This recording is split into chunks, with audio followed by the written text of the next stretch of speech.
Hello friends, welcome है आपका Sam account classes में। आई होप आप सब अच्छे होंगे, आपकी पढ़ाइयाँ अच्छी चल रही होंगी स्टूडेंट्स।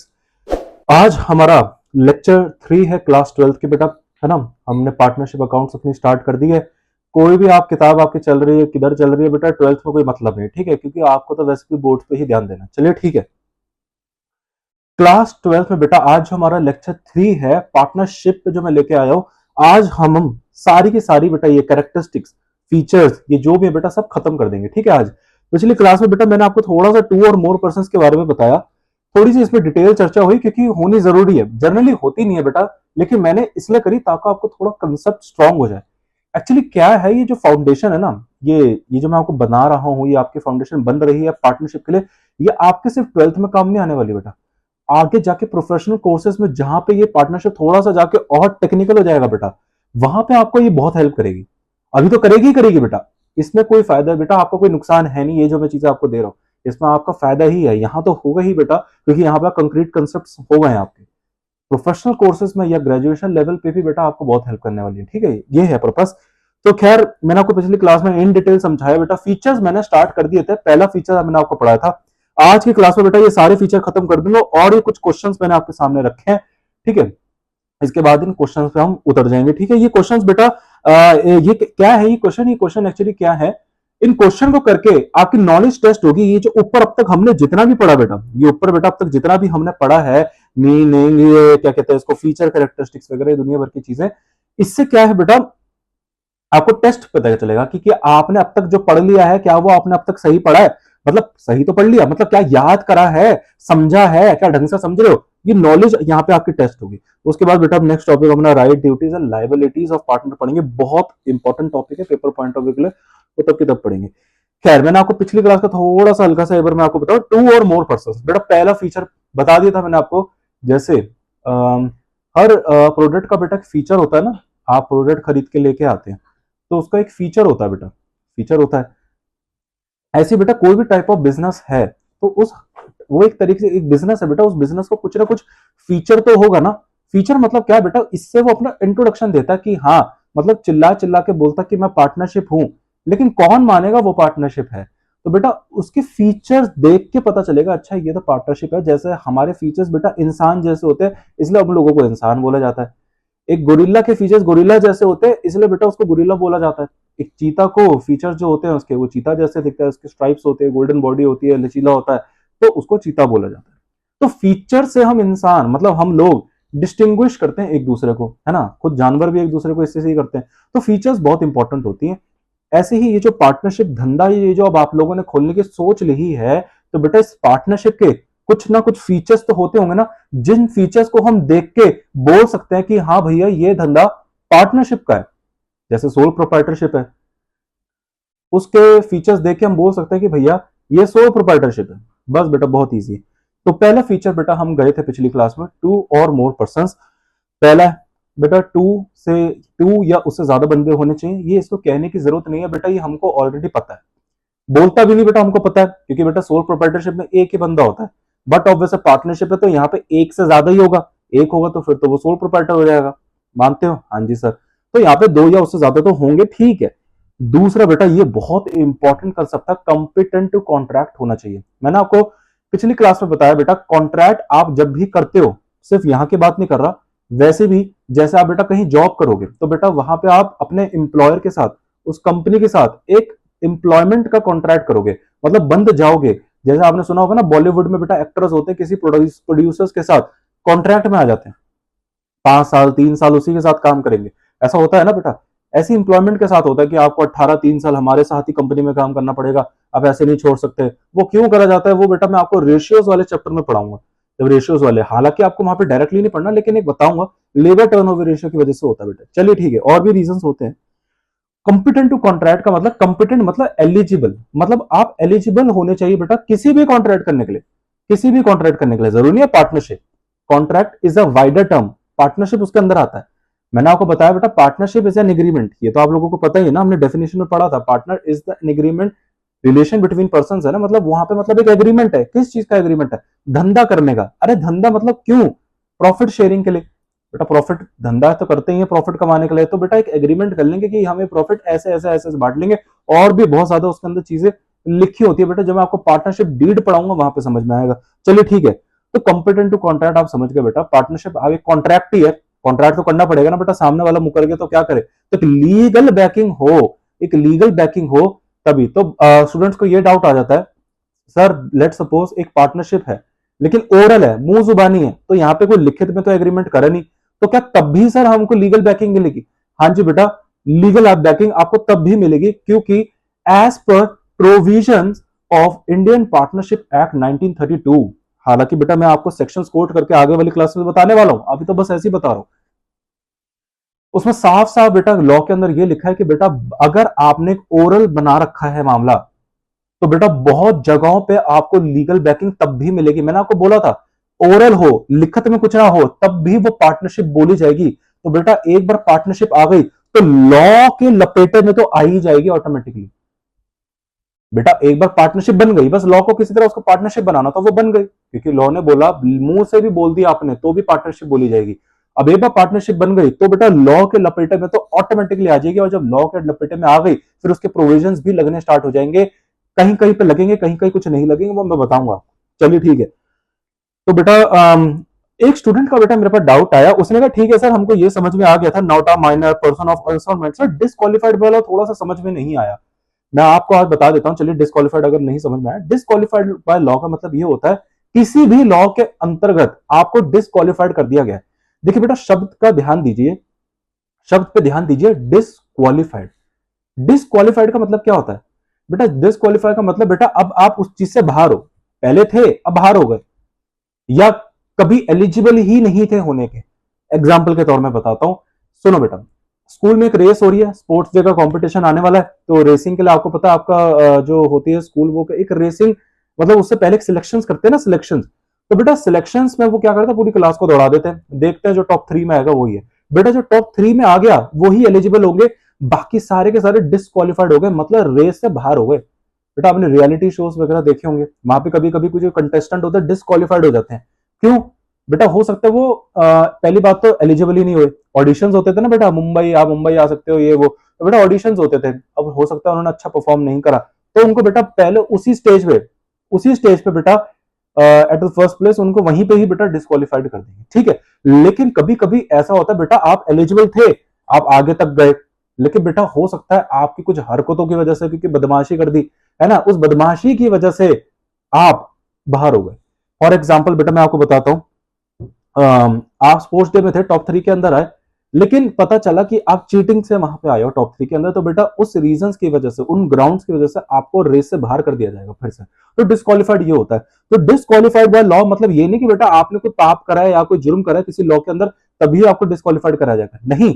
हो सकता है बेटा जैसे ये आपने ये देख रहे हो, ये नाम, ये जो मैंने शब्द लिखे, not a minor, person of unsound mind, इनको भी बेटा डिस्क्वालिफाइड बाय लॉ बोलते हैं। Disqualified by law is a wider term, ये एक बहुत वाइडर टर्म है, इसके अंदर पर्सन ऑफ अनसाउंड माइंड मतलब जो दिमागी रूप से ठीक नहीं है ना, नॉट अ माइनर जो एक बच्चा है, नाबालिग है, 18 साल से नीचे है, तो ये भी डिस्क्वालिफाइड बाय लॉ है, मतलब एलिजिबल नहीं है। जैसे बेटा कुछ कभी कभी रेस में कोई बच्चा एलिजिबल भी नहीं होता है ना, होते ही नहीं, ठीक है। या आप सिंगिंग कंपटीशन वगैरह बेटा वहां डांस करके आ जाएंगे, आप डांसर हो तो आप एलिजिबल नहीं हो, क्योंकि वो आपको फोटे नहीं है, सिंगिंग का चल रहा है वो कंपटीशन, तो सीधी बात है। ऐसे ही 18 साल के नीचे वाले हैं वो बेटा एलिजिबल ही नहीं है किसी भी करने के लिए, क्योंकि लॉ उनको ये कहता है कि वो एक बच्चे हैं, उनमें भी इतनी समझ नहीं है किसी कॉन्ट्रैक्ट में एंटर होने के लिए, हो सकता है सामने वाला पार्टी उनको बेवकूफ बना दे, है ना, तो इसलिए लॉ उनको साइड में रखता है। तो बेटा वो तो वैसे ही बाहर हो गए, डिस्क्वालिफाइड बाय लॉ हो गए एक तरीके से। अच्छा पर्सन ऑफ अनसाउंड माइंड मतलब जो दिमागी रूप से ठीक नहीं है, बेटा लॉ उनको भी साइड रखता है, ये भी कंपिटेंट टू कॉन्ट्रैक्ट नहीं है, तो बेटा एक तरीके से ये भी डिस्क्वालिफाइड बाय लॉ होगा ना, मतलब लॉ ने ही इनको डिस्क्वालिफाइड कर दिया, मतलब तुम लोग कभी भी कॉन्ट्रैक्ट में नहीं आओगे। लॉ ने ये बोला भैया तुम जो लोग हो तुम लोग कभी भी कॉन्ट्रैक्ट में नहीं आ सकते, तुमको ऑलरेडी डिस्क्वालिफाइड कर दिया पहले ही स्टेज पे कर दिया, तुम आगे तक तो पहले बाद में पहुंचोगे। लेकिन बेटा कुछ लोग होते हैं जो आगे पहुंच जाते हैं, मतलब वो अडल्ट, जैसे फॉर एग्जाम्पल एक अडल्ट है, वो वो डिस्क्वालिफाइड नहीं क्योंकि वो एक नॉट अ माइनर है, साउंड माइंड के साथ भी है, दिमाग भी बिल्कुल सही चल रहा है, माइनर भी नहीं है बेटा, लेकिन तब भी वो डिस्क्वालिफाइड बाय लॉ हो सकता है। अब सर ये कैसे हो सकता है? बेटा हो सकता है वो किसी जेल में है, उसको कोर्ट ने सजा सुना दी, तो बेटा वो भी डिस्क्वालिफाइड बाय लॉ हो गया। बेटा जो कन्विक्ट होते हैं ना, कन्विक्ट्स होते हैं या जो बेटा इम्प्रिजमेंट होते हैं, जिनको इम्प्रिजमेंट हो जाती है, इम्प्रिजनमेंट है ना, जेल हो जाती है ना जैसे, तो बेटा वो भी डिस्क्वालीफाइडेबल होते हैं, वो भी पार्टनरशिप नहीं कर सकते, वो पार्टनरशिप नहीं कर सकते। चलिए ठीक है बेटा। एक और एग्जांपल है, ऐसे एग्जांपल को तो बेटा मैं आपको बहुत सारे एग्जांपल दे दूं। फॉर एग्जांपल बेटा आपके मैं बात बताऊं, जैसे हमारे कोई फॉरेन नेशनल बेटा, जैसे दुश्मन कंट्रीज होती हैं, जैसे हर कंट्री की अपनी एक एनिमी कंट्रीज होती हैं, ऐसी हमारे इंडिया की भी बेटा कुछ एनिमी कंट्रीज हैं। अगर उन एनिमी कंट्रीज के साथ मिलके अगर पार्टनरशिप कर लेते हो बेटा, तो बेटा वो इंडियन पार्टनरशिप एक्ट से डिस्क्वालीफाइड है।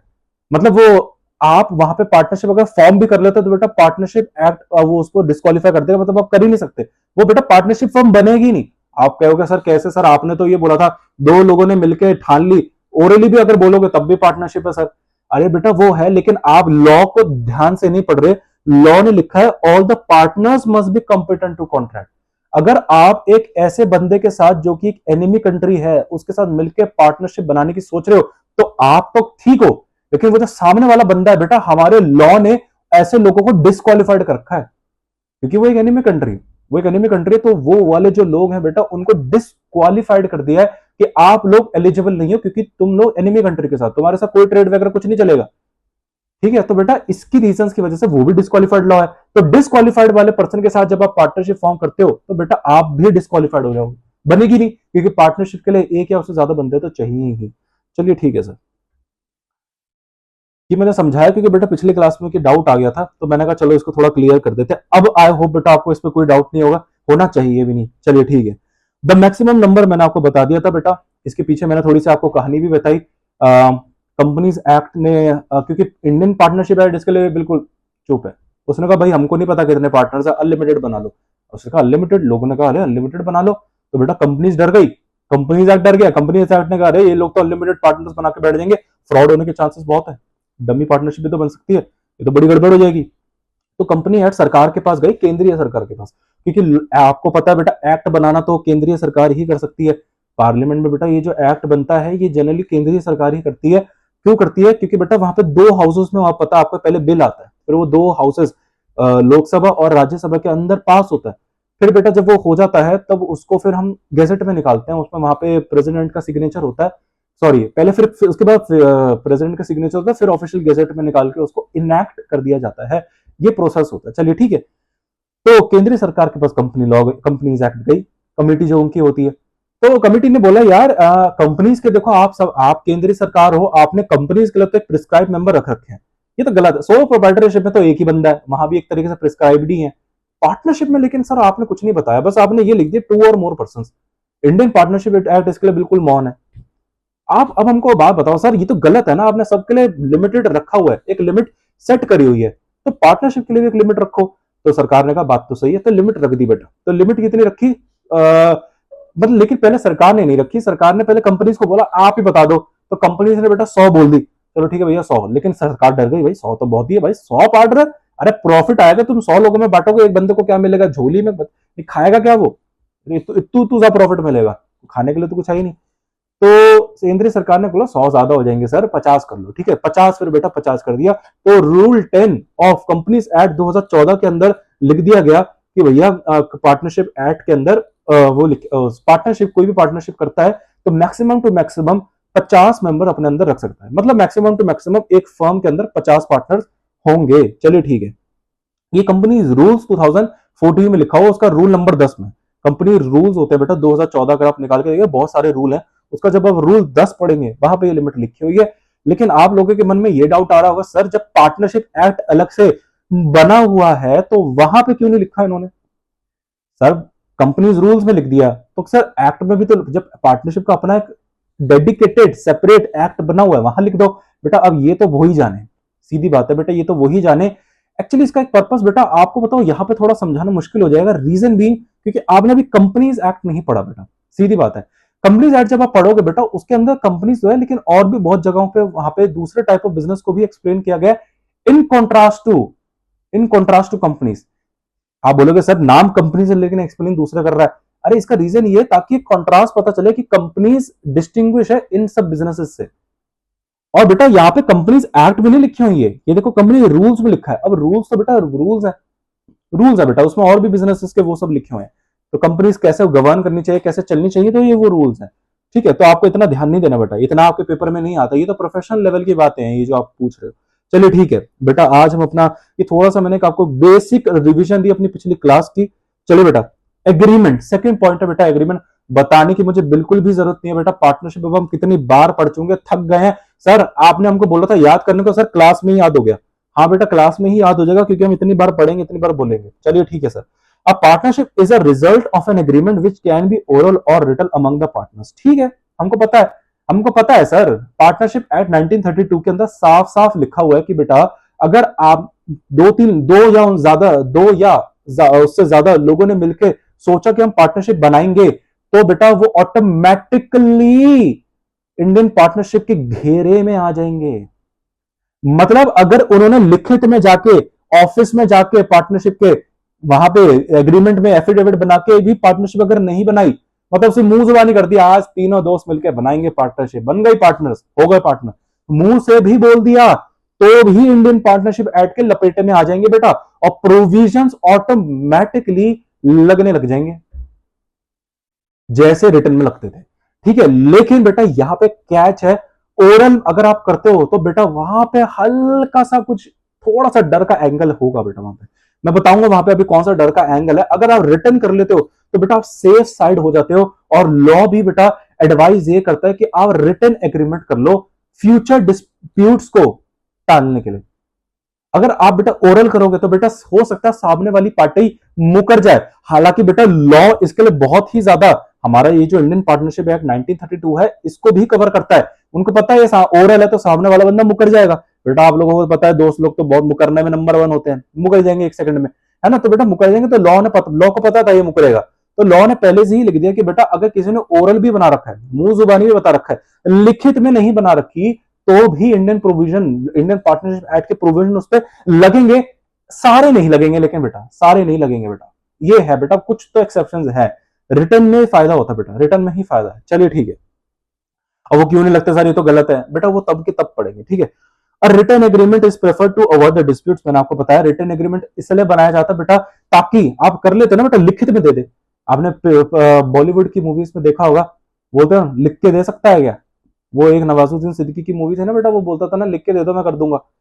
कौन सी थी वो थी शाहरुख खान की बेटा, रईस मूवी, है ना। उस रईस मूवी में बेटा वो जो पुलिस ऑफिसर होता है नवाजुद्दीन सिद्दीकी, वो सब पॉलिटिशियन से यही बोलता रहता कि बेटा मैं कर दूंगा लेकिन लिख के दे दो। बेटा वो लिख के दे दो, लिख के दे दो, वो क्यों बोलता रहता, ताकि वो अपने आप को एक्चुअली सेफ साइड रख रहा है कि आगे जाके अगर कुछ गड़बड़ हो जाती है, आगे जाके अगर कुछ गड़बड़ हो जाती है तो ये काम मैंने नहीं करा, ये इस बंदे ने मुझे करने को बोला। और लेकिन लोग बोल सकते हैं नहीं नहीं तू तो झूठ बोल रहा है, तो इसका जवाब देने के लिए उसने बोला नहीं नहीं ये देख मैंने उससे लिखवा रखा है, लिखित में है, अब वो मुकर नहीं सकता।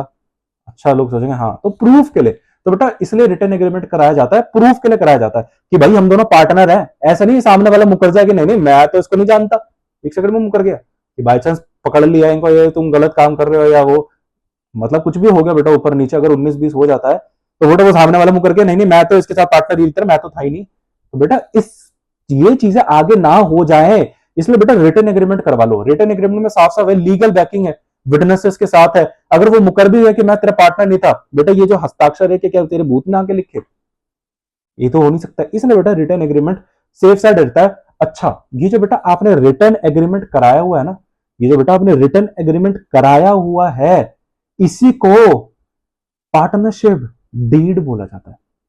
इंडियन पार्टनरशिप एक्ट 1932 में बेटा रिटर्न एग्रीमेंट, अरे कुछ नाम तो होगा, रिटर्न एग्रीमेंट ही बोलेंगे बेटा, कुछ नाम तो होगा बेटा। जैसे बच्चों को बबलू, मोनू, गोलू ये सब तो निकनेम है, लेकिन इनका कुछ रियल नाम तो होगा, राहुल, ऐसा।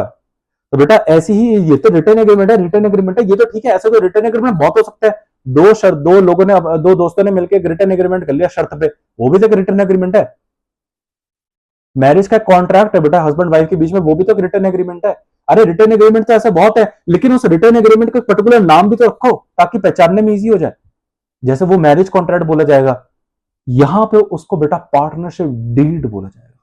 डीड का मतलब ये बेटा डीड होती है, डीड जैसे बेटा आप अभी कभी प्रॉपर्टी खरीदते हो बेचते हो, वहां पे कन्वेंस डीड मिलती है ना, सेल्स डीड मिलती है, ऐसी ही बेटा ये पार्टनरशिप डीड होती है। इसके अंदर बहुत सारी चीजें लिखी होती हैं। डीड मतलब क्या होती है बेटा, उसके अंदर चीजें बताई होती हैं कि ये हमारे नाम, ये हमारे बिजनेस का नाम है, ये पार्टनर्स है, ये प्रॉफिट शेयरिंग रेशियो है, इतनी इतनी कैपिटल लेके हम आया है, इस डेट पे हमने स्टार्ट करी है, इंटरेस्ट ऑन कैपिटल इतना मिलेगा, इंटरेस्ट ऑन ड्राइंग्स इतना मिलेगा, मिलेगा या नहीं मिलेगा, इंटरेस्ट ऑन लोन इतना मिलना चाहिए, एडमिशन लेने के लिए क्या क्या किसी पार्टनर्स को रखना है तो उसके लिए क्या क्या वोटिंग चलेगी, ये सब बेटा वहां पे लिखा जाता है। चलिए ठीक है, नेक्स्ट पॉइंट पे आ जाओ बेटा, लॉफुल बिजनेस। बेटा लॉफुल बिजनेस ये कोई बात है लिखने की बेटा? अरे धंधा कर रहे हो तुम, इंडियन पार्टनरशिप एक्ट के अंदर लीगल मामला है, तुम लॉ के लपेटे में आ गए, तो बेटा जो धंधा करोगे वो तो लीगल धंधा ही करोगे, इलीगल धंधा कर लोगे? बेटा इलीगल धंधा करोगे तो पिटाइयां अलग होंगी, पिटाइयां होंगी बेटा। बेटा हर एक्ट, जो मैं आपको एक बात बता दूं, ये आपकी नॉलेज पर्पज के लिए, जो भी एक्ट बनाया जाता है ना बेटा, उसके साथ एक अटैच कर दी जाती है इन्फोर्सिंग एजेंसी।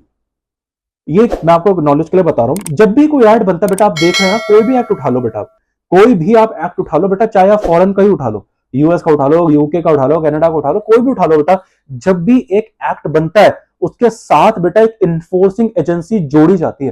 फॉर एग्जाम्पल बेटा, आपने इंडियन पीनल कोड तो बहुत सुना होगा बेटा, क्राइम पेट्रोल वगैरह आप अगर देखते होगे मूवीज वगैरह, इंडियन पीनल कोड आपने सुना हुआ है बेटा। अगर आप इंडियन पीनल कोड के हिसाब के खिलाफ अगर कोई भी काम करते हो, फॉर एग्जाम्पल चोरी कर ली, तो बेटा चोरी करना according to Indian penal code is a crime, वो क्राइम है बेटा, ठीक है।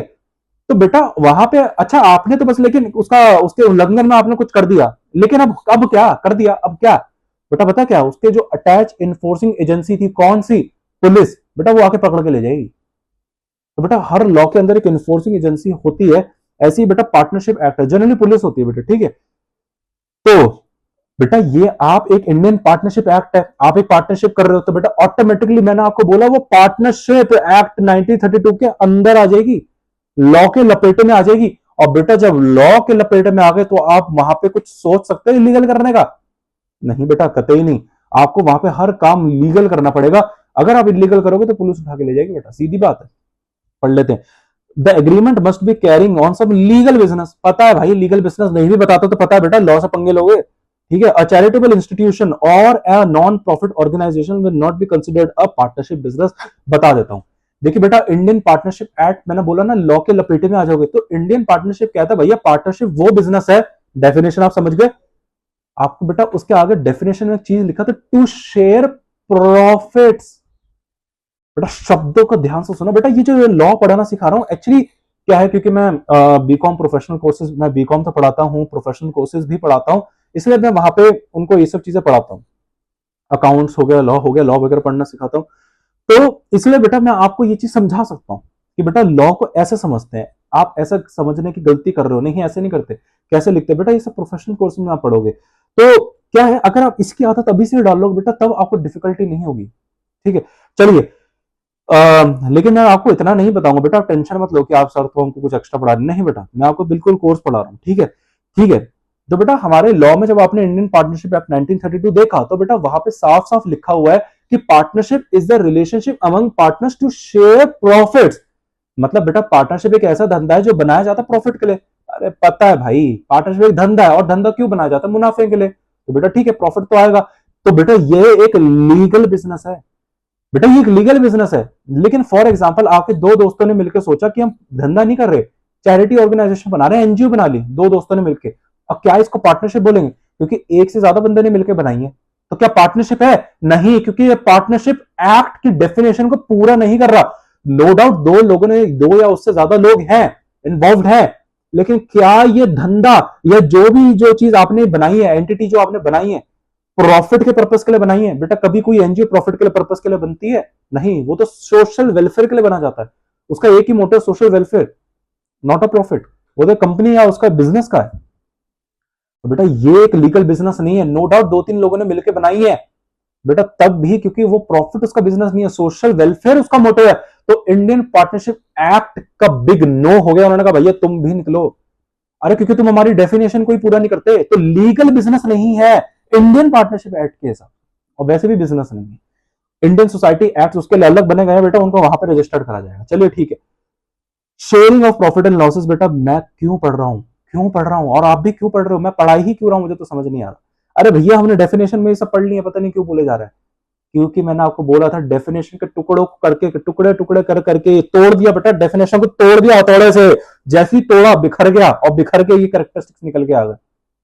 मैं आपको पूरा बता सकता हूँ। देखो partnership relationship between a person, relation हो गया है ना, is a business to share the profit among them, और ये mutual agency carried on by all और any of them acting for all. चलिए ठीक है। Sharing of profit and losses, बेटा आपको पता है पार्टनरशिप धंधा है, धंधा किसके लिए बनाया जाता है? मुनाफे के लिए। अब मुनाफा है तो देखने के लिए तो नहीं होगा।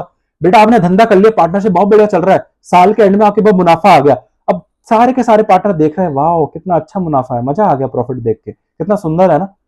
बेटा ऐसे देखने के लिए आपने प्रॉफिट कमाया या खाने के लिए प्रॉफिट कमाया? आपकी मम्मी खाना बनाती है तो बेटा ऑब्वियसली वो देखने के लिए तो नहीं बनाया, बस किचन में पड़ा हुआ खा नहीं सकते देखो, ऐसा तो नहीं होता ना बेटा, खाने के लिए बनाया होता है। तो बेटा प्रॉफिट भी कमा लिया तो एक दूसरे में बटेगा, बेटा प्रॉफिट आ गया तो बेटा खाएंगे और एक दूसरे में बांटेंगे। बेटा खाएंगे खाने से पहले, लेकिन पहले एक दूसरे को बांट तो लो, क्योंकि यहाँ पे एक बार अब, क्योंकि ये सोल प्रोप्राइटर नहीं है कि प्रॉफिट आया खुद ही खा गए सारा, नहीं, प्रॉफिट आया है, खाना नहीं है, एक दूसरे में बांटना है। जैसे आपकी मम्मी खाना बनाती है ऐसे थोड़ी ना खुद ही खा गई सारा, नहीं, खाना आया है, उसको एक जगह पे लेके जाएंगी, कहां पे? डाइनिंग टेबल पे। अब वो डाइनिंग टेबल यहाँ पे क्या बोला जाता है बेटा, वो मैं आपको बाद में बताऊंगा। तो डाइनिंग टेबल पे लेके जाएंगी, डाइनिंग टेबल में भी बेटा फिर एक एक सारे के सारे मेंबर्स में बांटेंगी, फिर जब सारे मेंबर्स में बढ़ जाएंगे वो अपना अपना मेंबर अपना अपना खाना खाएगा। ऐसी प्रॉफिट के साथ होता है बेटा। प्रॉफिट आ गया, अब उसको एक जगह लेके जाएंगे जहां पे बांटा जाएगा। अब वो कौन सी जगह देखेंगे, जब वो वहां पे चले जाएगा फिर उसको सारे पार्टनर्स के बीच में बांटा जाएगा, अपने अपने पार्टनर्स की थाली में झोली में आ जाएगा प्रॉफिट, फिर वो उसको खा लेंगे, बस बेटा शेयरिंग प्रॉफिट एंड लॉसेस, क्या बात है। Mutual agency business carried on by all any acting और any of them acting for all. पिछली क्लास में आपको, पिछली से पिछली क्लास में आपको मैंने इन डिटेल समझाया था क्या कंसेप्ट है बेटा। मतलब धन पार्टनरशिप में बेटा फॉर एग्जांपल अगर 3 पार्टनर है तो जरूरी नहीं है तीनों के तीनों एक्टिवली इन्वॉल्व होंगे। अगर वो तीनों के तीनों एक्टिवली एक्टिवली इन्वॉल्व है धंधे को चलाने के लिए, तो बेटा उस केस में बोला जाएगा business carried on by all, क्योंकि सारे के सारे पार्टनर्स बिजनेस का भार कैरी कर रहे हैं। लेकिन बेटा हो सकता है 3 में से सिर्फ एक ही पार्टनर एक्टिवली इन्वॉल्व है, बाकी से 2 तो सोए हैं। अब ये 2 सो रहे हो को बेटा क्या बोलेंगे वो भी हम बाद में देखेंगे, टाइप्स ऑफ पार्टनर जब मैं आपको पढ़ाऊंगा वो थोड़ा आगे आएगा बेटा, ठीक है। तो तो बेटा आप तो बोलोगे सर ये तो गलत बात है, 2 बंदे सो रहे हैं, एक बंदा काम कर रहा है और प्रॉफिट शेयरिंग में तीनों आ जाएंगे। हाँ बेटा, क्योंकि वो जो 2 बंदे सो रहे हैं बेटा, हो सकता है वो बहुत ही इंपॉर्टेंट पर्सन हो, उनकी ब्रांड वैल्यू हो सकती है, वो देखेंगे। तो बेटा अच्छा, ये आप बोल रहे हो सर ये भी बड़ा बेवकूफ आदमी है, एक बड़ा सर बड़ा सीधा है, देखने में सुनने में ऐसा लग रहा है बड़ा सीधा, अपना काम तो कर रहा है, उन 2 सोयो का भी काम कर रहा है, बड़ा अजीब है। अरे बेटा वो ऐसे कर नहीं रहा, वो पहले से ही पार्टनरशिप डीड में लिख दिया जाता है कि हम दोनों कुछ नहीं करेंगे, हम तो एक हफ्ते में एक बार आएंगे, यही हमारा सारा काम करेगा, हम प्रिंसिपल है और ये हमारा एजेंट है। प्रिंसिपल एजेंट का कंसेप्ट है। मतलब बेटा जो बंदा सो रहा है उसको प्रिंसिपल बोले जाएंगे, और जो बंदा उन सोए हुए का काम कर रहा है उनके बिहाफ पे उसको एजेंट बोला जाता है। जैसे बेटा आपको ट्रैवल टिकट बुक करनी पड़ती है तो बेटा आप प्रिंसिपल हो, आप बुक नहीं करते, आप क्या करते हो किसी एजेंट के थ्रू बुक करते हो। अब वो है थोड़ी ना एजेंट, सोचो यूएस घूमने जाना है तो बेटा वो जो एजेंट है यूएस की टिकट बुक कर रहा है, ऐसा थोड़ी ना वही उड़ के चले जाएगा यूएस कि मैं जा रहा हूं मैंने बुक करी है। बेटा वो आपके बिहाफ पे बुक कर रहा है, बस फिर वो टिकट लाके आपको दे देगा, वो आप ही का काम है। तो ऐसे ही बेटा ये जो बेटा एजेंट, ये सोचो ए है, बी और सी के बिहाफ पे काम कर रहा है, तो बेटा अगर बाय चांस कुछ गड़बड़ हो गई ए के हाथों तो बेटा बी और सी को भी अकाउंटेबल पकड़ा जाएगा। ऐसा नहीं कि तुम तो वो मुकर जा, अरे नहीं हमने नहीं करा, ये ए ने करा है। तो बेटा लॉ ये बोलेगा तूने लिख के दिया ना कि तेरे बिहाफ पे ये करेगा, मतलब तेरा ऑथराइज्ड एजेंट है ये, तो बेटा तेरे एजेंट ने अगर कुछ गड़बड़ करी तो बेटा प्रिंसिपल्स को भी पकड़ लिया जाएगा, अकाउंटेबल। ये है बेटा पार्टनरशिप। चलिए ठीक है, ये से कहते हैं म्यूचुअल एजेंसी। ऐसे ही प्रिंसिपल के एक्ट से एजेंट का एजेंट अकाउंटेबल पकड़ा जाएगा। चलिए बेटा, अब बेटा फाइनली मैंने आपको ये सारे कैरेक्टरिस्टिक्स करा दिए। चलिए ठीक है, आज हम बेटा एक्सरसाइज करने वाले हैं। एक्सरसाइज बेटा, what is meaning of partnership, section 4 of Indian partnership act 1932 के अंदर बेटा चिल्ला चिल्ला के कह रहा है भैया partnership is a business to share the profit among the partners. ठीक है, वो एक ऐसा कि आपको पता ही बेटा, ये तो हमने इन डिटेल बेटा डिस्कस करा, ये आपको पता ही है, कैरिड ऑन बाय ऑल और any of them acting for all. बेटा ये कोई डेफिनेशन नहीं है, ये तो मैं आपको मतलब ये तो मैंने याद थोड़ी ना करके आपको बता रहा हूँ, ये तो मैंने आपको जो भी पढ़ा था मैं तो वो बता रहा हूँ, अभी क्रक्स बताया बस उस डेफिनेशन, आपको रियल वर्ड टू वर्ड करना है। देखिए बेटा लॉ की एक ब्यूटी ये है कि आपको लॉ में वर्ड टू वर्ड लिखना होता है, आप अपने वर्ड्स में लिख के नहीं आ सकते। स्पेशली अगर आपने सेक्शन लिख दिया बेटा, या तो आप लिखो ही मत अकॉर्डिंग टू सेक्शन 4 पार्टनरशिप 1932। अगर आपने बेटा पेपर में लिख दिया कि section 4 of Indian partnership act 1932, तो बेटा आपको एक एक वर्ड एज इट इज लिख के आना पड़ेगा, एक एक वर्ड एज इट इज लिख के आना पड़ेगा, क्योंकि आप उस सेक्शन को कोट करके दे रहे हो। मतलब आप रीडर को ये बोल रहे हो कि भैया ये मेरी डेफिनेशन नहीं, इस लॉ की डेफिनेशन है। तो बेटा जब ये लॉ की डेफिनेशन है तो बेटा आपको एक एक शब्द लॉ का लिख के आना पड़ेगा बेटा, कॉमा तक, कॉमा तक। आप कॉमा भी नहीं अवॉइड कर सकते, ये लॉ की ब्यूटी है। आपको बता रहा हूं ऐसा ही होता है। ये प्रोफेशनल कोर्सेज की बात बता रहा हूं बेटा, यहां भी आपको लगानी पड़ेगी। अगर आप लिख रहे हो या तो लिखो ही मत बेटा, या तो लिखो मत, लेकिन बोर्ड्स है बेटा, सीबीएसई बोर्ड्स, अगर आप सेक्शंस लिख के आओगे ना तो बेटा एग्जामिनर बहुत खुश होता है, उसको पता है ये मतलब बंदा पढ़ के आया, इसको चीजें का नॉलेज है। बेटा सिर्फ यही नॉलेज, आज यही सेक्शंस नहीं है, पार्टनरशिप एक्ट में तो बहुत सेक्शंस है। देखो जैसे आज मैं आपको राइट्स ऑफ पार्टनर से पढ़ाऊंगा, तो यहाँ पे देखिए सेक्शन 12 ए, सेक्शन 12 का सब सेक्शन ए है ना, सेक्शन 12 है उसका जो ए है clause, section 12 clause C, section 12 clause D, उसका बी, फिर ऐसे 30, ये देखो right to interest on capital का लिखा है, 13 सी के अंदर लिखा हुआ है right to interest on advances, मतलब लोन्स, एडवांसेस को लोन बोला जाता है, तो 13 डी में लिखा हुआ है। बेटा सर ये सब क्या याद करने पड़ेंगे? बेटा याद करने की जरूरत नहीं, आप टेंशन मत लो, ये तो बस मैंने आपके नॉलेज पर्पज के लिए लिखा हुआ है कि ये सब चीजें एक्ट के अंदर यहाँ लिखी हुई है। बेटा अगर कोई याद करना चाहते हो तो बेटा वो याद कर ले, वो उसका है। बेटा अगर आप याद कर लोगे तो वेल एंड गुड है, क्योंकि इससे क्या होगा, आप एग्जामिनर बेटा आगे आपका पढ़ेगा ही नहीं, वो समझ जाएगा भैया ये तो बहुत ही बड़ा कोई लॉयर आ गया, इसको तो मार्क्स देने ही पड़ेंगे, सीधी बात है बेटा। वो देख लेगा अरे इतना 12th क्लास में इसने इतना लिख दिया, बेटा ये तो बहुत ही नेक्स्ट लेवल बच्चा है, बेटा ऐसे ही मार्क्स दे देंगे, मैं बता रहा हूँ बेटा, ऐसा होता है। चलिए ठीक है, लेकिन आपको कोई हार्ड एंड फास्ट रूल नहीं है, कोई याद करने की जरूरत नहीं है, ठीक है। लेकिन मैं आपको कुछ बताऊंगा बेटा, जो सेक्शंस आपको याद करने, जो आपके स्टडी मैथ्स में भी गिवन है, अब जो भी स्टडी मैथ कर फॉलो करो बेटा, ठीक है, जो आपके स्कूल्स में फॉलो होता है, ठीक है, सबके अलग अलग होता है, आपको जो फॉलो करना है उसके बेटा स्ट्रिक्टली, लेकिन हम एनसीईआरटी के बेस में ही चलेंगे, ठीक है। चलिए बेटा, what is meaning of partnership, समझ गए बेटा? In which section of partnership act 1932 defines the partnership, बेटा बोलो, in which section of partnership act 1932 में पार्टनरशिप की डेफिनेशन लिखी हुई है? सेक्शन 4 के अंदर लिखी हुई है। What is the limit of maximum number of partners in in partnership firm, बेटा मतलब एक पार्टनरशिप फर्म के अंदर मैक्सिमम नंबर ऑफ लिमिट कितने होने चाहिए? सर 50 होने चाहिए। बेटा 50 आंसर है, 50 इज द राइट आंसर। बेटा कहा, बेटा पूरा लिखना है, सीबीएसई बोर्ड में ऐसे नहीं लिखना 50। अच्छा एमसीक्यू में आएगा वो अलग बात है, बेटा कैसे लिखना है? According to partnership act 1932, according to partnership act 1932, नहीं पार्टनरशिप एक्ट में तो लिखा ही नहीं बेटा, देखा पार्टनरशिप एक्ट में नहीं लिखा हुआ। According to rules 10 of companies rules 2014, the maximum number, the maximum limit in a part, the maximum limit to partners or the maximum limit number of partners in a partnership firm can be 50 or limited to 50। बेटा ऐसे लिखना, ऐसे पूरा लिख के आना। Can 20 partners works in a firm of new partnership firm of a bank, यहां पे लिखा है क्या 20 पार्टनर काम कर सकते हैं किसी पार्टनरशिप फर्म के अंदर? देखिए बेटा बैंक के केस में क्या होता है ना, बैंक का केस में आपको बता दूं, वहां पे आई थिंक 10 पार्टनर्स होते हैं मैक्सिमम टू मैक्सिमम, या 20 होते हैं। ये रूल बेटा बदल गया था शायद, मुझे आपको, तो मैं आपको अगली क्लास में इसका अमेंडेड करके बता दूंगा, ठीक है, कि क्या मतलब 20 पार्टनर एक फर्म के अंदर पार्टनरशिप, जहां तक मुझे लग रहा है बेटा अभी शायद 20 हो गया है, ठीक है, तो काम कर सकते हैं, लेकिन पहले क्या था 10 था, तो अगर वो वाला रूल अभी भी चल रहा है तो बेटा आप नहीं हो सकते, इन दोनों में से एक ही होगा बेटा, ठीक है।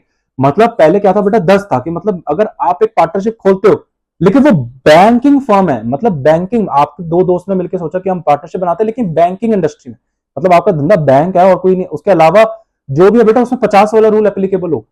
बेटा देखिए लॉ में एक चीज लिखी हुई है, एक्सेप्शन है, बाकी आप धंधा दो भी करो ठीक है, जो भी धंधा कर रहे हो वो ठीक है, लेकिन बैंकिंग अगर कर रहे हो तो बेटा वहां पे 50 मेंबर नहीं हो सकते, क्योंकि बेटा बैंक कुछ अलग है, वो आरबीआई की गाइडलाइंस के अंदर आता है, वहां पे 50 मेंबर थोड़ी ना होंगे बेटा, क्योंकि आपको पता है बेटा बैंक तो वैसे ही मुश्किल से कुछ अच्छा खासा प्रॉफिट कमा लेगा, उस वो जो बेचारा वैसे ही, बेटा आपने देखा होगा आज हमारे बैंक्स की हालत अगर आप देखेंगे ज्यादातर उनको तो कितनी बैलेंस शीट में उनके एनपी है, नॉन परफॉर्मिंग एसेट, लॉसेस में जा रहे हैं। बेटा अगर उसमें से बेचारे गलती से थोड़ा बहुत प्रॉफिट कमा भी ले तो बेटा 50 मेंबर होंगे तो बेटा ऐसा तो फिर बहुत ज्यादा प्रॉफिट चले जाएगा, वैसे तो वो मुश्किल से कमा पा रहे हैं, उसमें भी 50 मेंबर वैसे ही खाएंगे बटेगा, वो प्रॉफिट 50 मेंबर में बढ़ेगा, ये तो बड़ा गड़बड़ है। तो उसमें 10 होता है, अगर 10 है तो बेटा नहीं कर सकते, अगर 20 हो गया है तो कर सकते हैं। Sita and Gita starts a partnership firm without a agreement, is this firm a legal firm? बेटा ये सीबीएसई बोर्ड में आया हुआ क्वेश्चन है, बोर्ड में ये आया था कि बेटा सीता गीता एक पार्टनरशिप फर्म स्टार्ट कर रहे हैं लेकिन एग्रीमेंट भी नहीं, मतलब लिखित में नहीं करा हुआ, मतलब लिखित में नहीं करा, सिर्फ मुंह जुबानी करा हुआ है, लिखित में नहीं करा हुआ, तो क्या इंडियन पार्टनरशिप एक्ट के अंदर ये एक लीगल बिजनेस है? हाँ आपको लिख के आना बेटा, according to Indian partnership 1932 it doesn't matter if a partnership firm is legal और not, sorry is the partnership is formed, sorry, if the partnership firm is formed orally or in written, both are acceptable under Indian Partnership Act 1932. मतलब if an agreement is done in Indian Partnership Act, sorry partnership firm के अंदर बेटा अगर कोई agreement करा जाता है orally या रिटन, इसको कैसे लिखेंगे हम इंग्लिश में, if an agreement is done orally और written in a partnership firm then it is a legal business under Indian partnership act 1932। ठीक है, ऐसे आपको इंग्लिश में लिख के आना बेटा, ये तो बस मैं आपको ऐसी लैंग्वेज बता रहा हूं, ठीक है, आप अपने हिसाब से भी लिख सकते हो जैसा आपको लिखना है। ठीक है, मतलब क्रक्स क्या है बेटा, अभी हम पढ़ते हैं, मैंने आपको बताया बेटा कि पार्टनरशिप फर्म चाहे लॉ चाहे ओरल हो, मतलब किसी दो दोस्तों ने मिलके भी बोल दिया, ओरली भी बोल दिया, तो भी बेटा वो लॉ के लपेटे में आ जाएंगे और वो पार्टनरशिप बोला जाएगा। मैंने आपको पहले ही बोल दिया था, ठीक है, पिछली क्लास में भी समझाया था। चलिए ठीक है, X and Y starts a partnership to do some illegal activity like robbing in a bank. ऐसा बेटा, मतलब ये दो चोर, जैसे फॉर एग्जांपल बेटा मनी हाइस्ट देखी होगी आपने, नहीं भी देखी तो बेटा उसमें क्या होता था, 3-4 चोर होते थे बेटा, वो तो बेटा उन्होंने, वो भी तो पार्टनरशिप ही है, दो से ज्यादा बंदे हैं, चोरी कर रहे हैं, बैंक को लूटने जा रहे हैं बेटा, बैंक को वो लूटने जा रहे हैं इस एग्जांपल में, दो बंदे हैं, तो बेटा यहाँ पे दो या उससे ज्यादा, तो बेटा पार्टनरशिप है। पार्टनरशिप का फीचर है कि अगर दो से ज्यादा बंदे, दो या उससे ज्यादा बंदे होने चाहिए, तो ठीक है यहाँ पे एटलीस्ट दो तो है, तो एक से ज्यादा तो है, चलो चलो सही है, तो फिर तो ये पार्टनरशिप हो गई। लेकिन बेटा मैंने आपको बताया था लॉफुल बिजनेस होना चाहिए, लॉफुल बिजनेस, तो बेटा ये लॉफुल बिजनेस है चोरी करना, नहीं लॉफुल बेटा इंडियन पीनल कोड के अंदर इसको डिस्क्वालिफाइड कर रखा है इस एक्टिविटी को। मैंने आपको बोला था बेटा डिस्क्वालिफाइड बाय लॉ नहीं होनी चाहिए कोई भी चीज, तो बेटा इंडियन पीनल कोड के अंदर robbing a bank is an illegal activity, it's a crime, enforcing agencies आपको पकड़ के ले जाएंगी अगर ये कर दिया तो बेटा ये तो एक इलीगल एक्टिविटी है। तो बेटा मैंने आपको बताया था बिजनेस लॉफुल बिजनेस होना चाहिए, इलीगल एक्टिविटी नहीं होना चाहिए, चाहे उसके लिए भी आपने पार्टनरशिप क्यों ना बना लियो। बेटा मनी हाइस्ट में क्या होता था, वो पार्टनरशिप बना के करते हैं ना, 3-4 लोग सारे के सारे मिलकर चोरी करते हैं, मिलकर चोरी करते हैं बेटा, नो डाउट मिलकर चोरी कर रहे हैं, पार्टनर सारा हिस्सा भी बांटते हैं इक्वल, सब जैसा भी बांट रहे हैं, तो बेटा लग रहा है पार्टनरशिप जैसा, लेकिन ये पार्टनरशिप नहीं बोला जाएगा बेटा, हम चाल की भाषा में इसको पार्टनरशिप बोलते थे, लेकिन एक्चुअली लॉ के हिसाब से इसको पार्टनरशिप नहीं बोला जाता। अरे तुम काम तो कर रहे हो, तुम एक्टिविटी तो कर रहे हो, लेकिन ये जो तुम एक्टिविटी कर रहे हो ये लॉफुल बिजनेस नहीं है, ये इलीगल एक्टिविटी है, तो बेटा ये तो इलीगल एक्टिविटी है, तो ये नहीं करा जाएगा, मैंने आपको पहले से ही समझा लिया। तो बेटा आई होप आपको ये कंसेप्ट समझ में आए होंगे, मिलते हैं आपसे बेटा नेक्स्ट क्लास में। अच्छा नेक्स्ट क्लास में मैं आपको राइट ऑफ पार्टनर्स बताने वाला हूं, ठीक है, आज मैंने आपको सारा करेक्टरिस्टिक समझा दिया, आपको बेटा एक बार अपने स्टडी मैट से जो भी आपके पास है बेटा, कोई भी है आपके पास बेटा, मैं स्टूडेंट मेरे से पूछते रहते हैं सर डीके कर ले, टीएस कर ले, संदीप कर ले, बेटा कोई भी करो, सारे के सारे बेस्ट है, सारे के सारे बेस्ट है बेटा, दोनों के सारे के सारे जितने भी स्टडी मैट्स है बेटा, लेकिन पूरा पढ़ना बेटा, स्टडी मैट बस आपने खरीद के रख लिया, पढ़ कुछ ही दे रहे हो, सिर्फ क्वेश्चन क्वेश्चन करके जा रहे हो बेटा, फिर ठीक नहीं बेटा, थ्योरी बहुत इंपॉर्टेंट है सीबीएसई बोर्ड में और आगे वाले आपके प्रोफेशनल कोर्सेज में भी, ठीक है। चलिए बेटा ठीक है, मिलते हैं आपसे नेक्स्ट क्लास में।